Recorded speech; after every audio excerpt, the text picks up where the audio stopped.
আসসালামু আলাইকুম।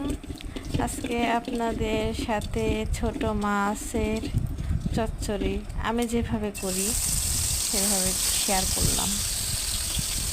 মাছগুলাই তো দেখতেই পাচ্ছেন, গরম তেলে দিয়ে একটু হালকা ভেজে নিব। এখানে সব কিছু মশলা সব জোগাড় করে নিয়েছি। বেগুন আর আলু দিয়ে সুন্দরভাবে মাখিয়ে নিচ্ছি। সুন্দরভাবে মাখিয়ে হাতে, বড়রা বলে সবজি ভালোভাবে মেখে চচ্চড়ি করলে নাকি বেশি সুস্বাদু হয়। এই তো মাখানো শেষ, এখন মাছগুলো দিয়ে দিলাম, ভাজা মাছ। সামান্য পরিমাণ মতো পানি দিয়ে দিলাম। তারপরে আমি তেলটা দিয়ে দিব। এই তো তেল দিয়ে দিলাম, এখন ঢাকা দিয়ে এই তো এটা আমার চচ্চড়ির ফাইনাল লুক। কেমন হয়েছে? ভালো।